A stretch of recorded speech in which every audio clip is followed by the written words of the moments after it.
Student, this is Aishwarya Sharma. हम पढ़ रहे हैं क्लास 7 का विषय गणित। उसमें हमारा टॉपिक चल रहा था घातांक और घात। लास्ट क्लास में हमने कुछ इंटरेस्टिंग क्वेश्चन करे थे। आज हम पढ़ेंगे घातांकों के नियम कि क्या है रूल घातांकों के। अब देखिए घातांकों के नियम क्या है हमारे, ठीक है, वो हम देखते हैं यहाँ पर। तो देखो घातांकों के नियम,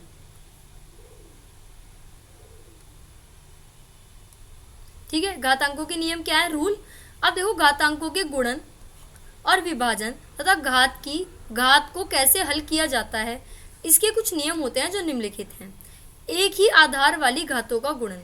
आप कह रहे हैं एक ही आधार वाली, सपोज एक ही आधार मतलब यहाँ पे 2 की पावर क्या है 3 है और यहाँ भी क्या है 2 की पावर 4 है। तो वैसे तो आप इसे ऐसे भी लिख सकते हो, देखो 2 मल्टीप्लाइड 2 मल्टीप्लाइड 2 और यहाँ क्या है 2 की पावर 4, तो 2 मल्टीप्लाइड 2 मल्टीप्लाइड 2 मल्टीप्लाइड 2।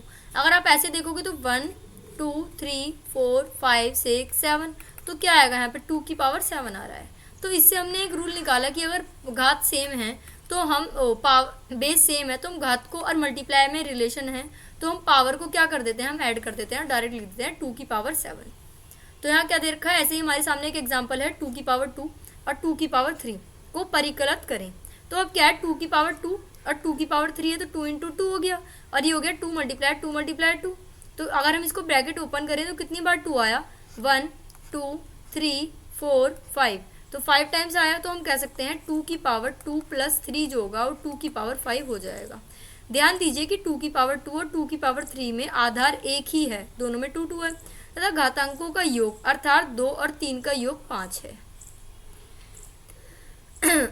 अब देखो क्या है, इसमें -3 की पावर 4 है और -3 की पावर 3 है। तो हम क्या करेंगे, -3 की पावर 4 और क्या है -3 की पावर 3, तो -3 तो ऐसे ही रखेंगे। यहाँ क्या करेंगे 4 प्लस 3 ऐड कर देंगे तो -3 की पावर क्या हो जाएगा 7 ही हमारा हो जाएगा। तो हम कह सकते हैं, पुनः ध्यान दीजिए कि आधार एक ही है तथा घातांकों का 4 प्लस 3 7 है।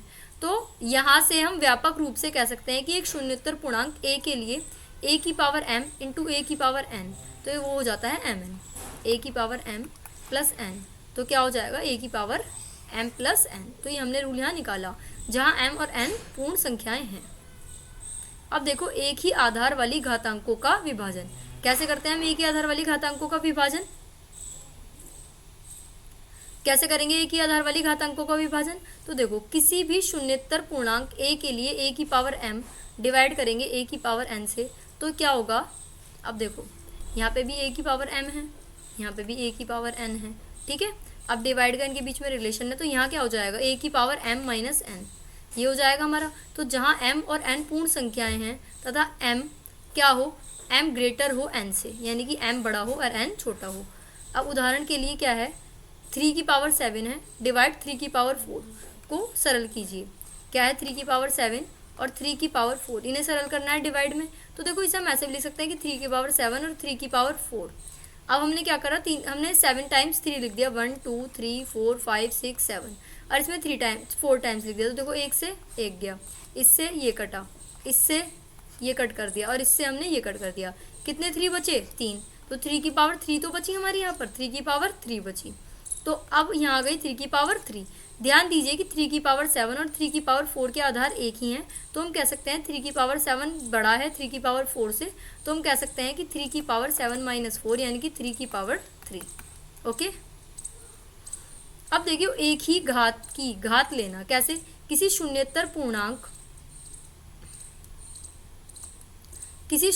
पूर्णांक a के लिए a की पावर m, यहाँ देखो a की पावर m है, यहाँ है n, तो ये क्या हो जाएगा a की पावर m n, ये हो जाएगा। तो जहाँ m और n पूर्ण संख्याएं हैं, उदाहरण क्या आप बता सकते हैं कि 5 की पावर 2 और 3 नहीं, यहाँ पे है बाहर 3। तो अगर जो है कोई पावर बेस है, बेस के अंदर पावर, बेस के साथ पावर दी हुई है ब्रैकेट में और बेस के ब्रैकेट के बाहर पावर दी हुई है, तो उन पावर की आपस में क्या हो जाती है, उन पावर की मल्टीप्लाई हो जाती है। तो इसलिए हम उन्हें कह देते हैं a की पावर mn। तो हम इसे कह सकते थे 5 2 3 6, तो हम कह सकते थे 5 की पावर 6। तो 5 की पावर 2 और 3 का अर्थ है 5 गुणा किया जाएगा, तो 5 इंटू, अगर हम ये बात करें तो ये है, पर अगर 2 इंटू 3 है तो हम कह सकते हैं 5 की पावर 2 को 3 से गुणा करने पर, तो 5 इंटू 5 करेंगे और इंटू 3 कर देंगे, तो ये हो जाएगा 75। परंतु 5 की पावर 2 और ब्रैकेट में 3 है, तो का अर्थ है 5 की पावर 2 का स्वयं से 3 बार गुणा किया गया है। तो अर्थात 5 की पावर 2, 5 की पावर 2, 5 की पावर 2 और 5 की पावर क्या हो जाएगी फिर ये 6। तो इसका आंसर आएगा 15,625। समान घातांकों वाली घातों का गुणन। अब ये कह रहे हैं कि जहाँ पे पावर सेम हो, क्या सेम हो, पावर सेम हो, तो कैसे होगा। अब ये किसी भी शून्येतर पूर्णांक के लिए a की पावर m और b की पावर m है, यानी कि अगर 5 है तो 5 की पावर 2 है और 3 की बात करें तो 3 की पावर भी 2 है। तो हम इसे कह सकते हैं 5 × 3 की पावर 2। तो जहाँ a b हो जाएगा m होता है, तो जहाँ m एक पूर्ण संख्या है, उदाहरणतः निम्नलिखित पदों को घातांक के रूप में व्यक्त कीजिए। 2 × 3 की पावर 5 और ये क्या हो जाएगा 2a की पावर क्या हो जाएगा 4 है। तो अब इसका मतलब क्या है, 2 × 3 का मतलब यानी कि 2 भी 5 टाइम्स है 5 टाइम्स 2 3 2 3 2 3, ये हमने 5 टाइम्स लिख दिया। अब 2 को सेपरेट कर देंगे 5 टाइम्स, अब 3 को सेपरेट कर देंगे 5 टाइम्स, तो ये हो जाएगा 2 की पावर 5 3 की पावर 5। तो हम कह सकते हैं कि 2 × 3 की पावर 5 या फिर 2 की पावर 5 × 3 की पावर 5 सेम ही है।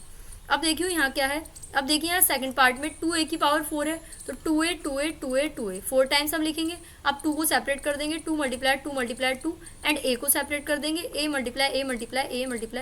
तो हम कह सकते हैं 2 की पावर 4 और a की पावर 4, तो एक साथ अलग अलग ना कह के हम यहाँ कह सकते हैं 2a की पावर 4। ओके,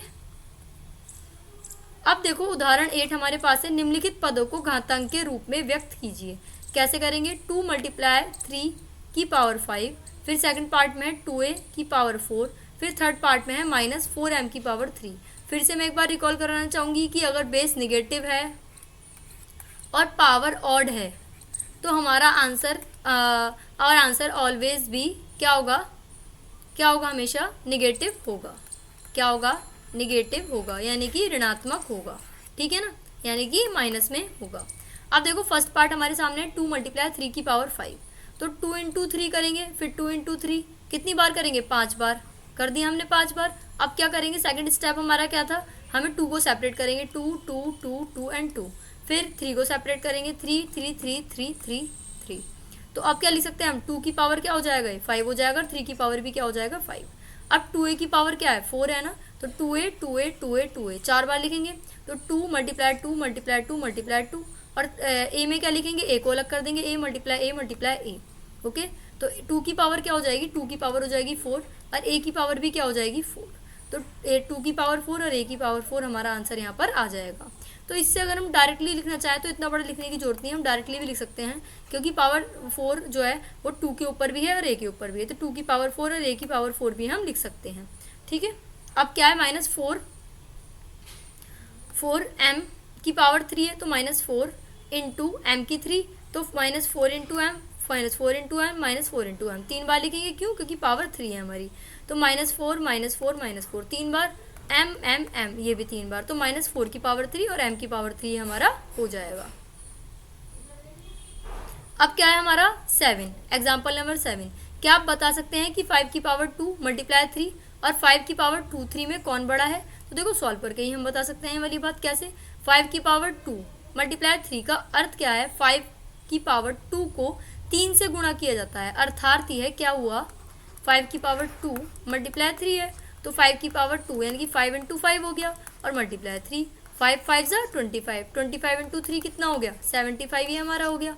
अब ये क्या है, ये हमें दिया हुआ है 5 की पावर 2 और 3, तो इसका मतलब ये होगा कि 5 की पावर 2 5 की पावर 2 और 5 की पावर 2 यानी कि 25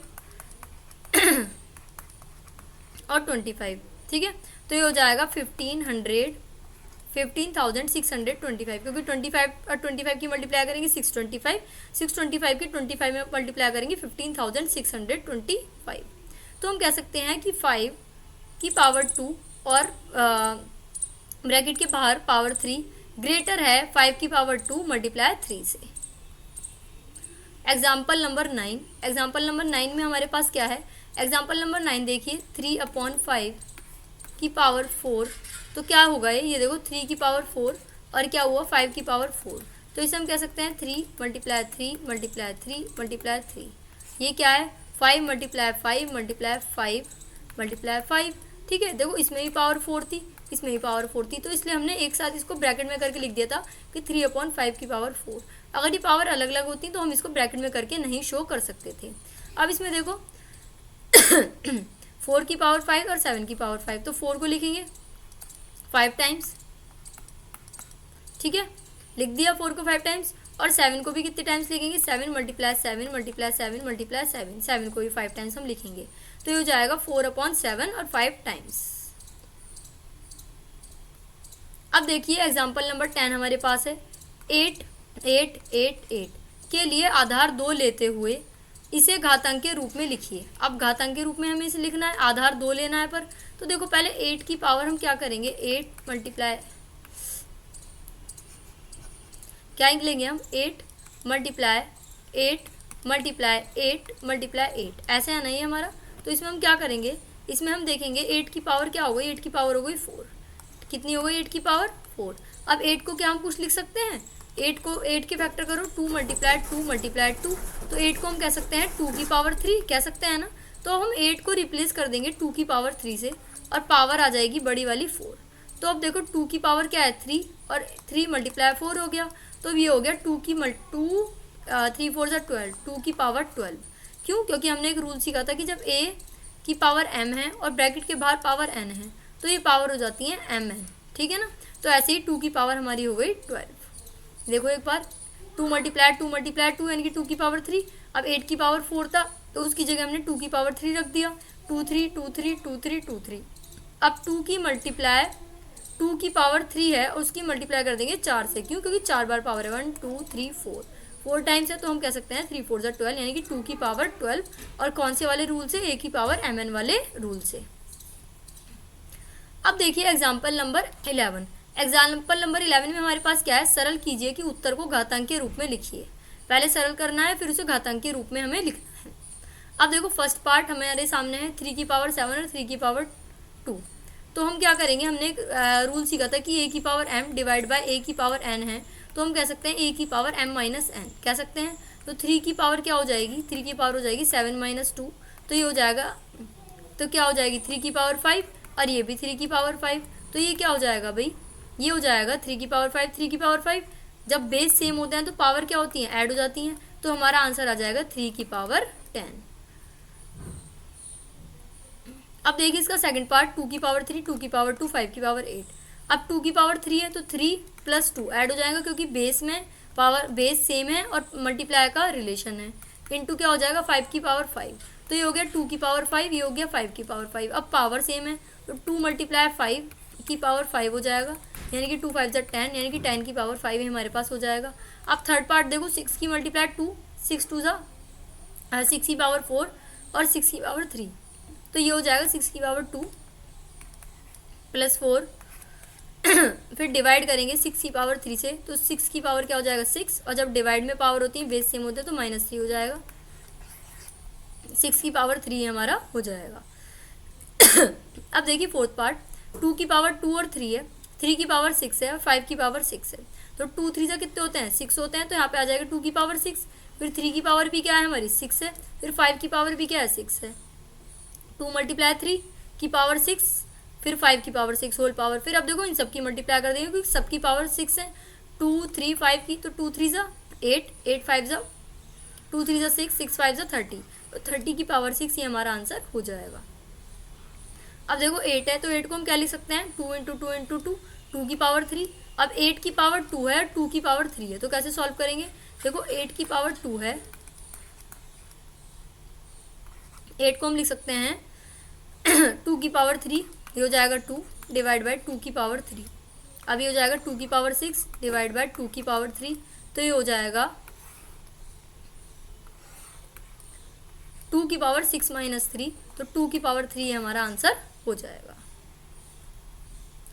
सो what did we learn today, हमने बहुत सारे रूल आज सीखे। हमने सीखा कि अगर पावर सेम है 2 की पावर a की पावर 2 है और a की पावर 3 है, बेस सेम है, तो पावर क्या हो जाती है, पावर हो जाती है ऐड, यानी कि जैसे हमने कर दिया था m प्लस n, यहाँ पे क्या हो जाएगा 2 की पावर a की पावर 2 प्लस 3, यानी कि a की पावर 5।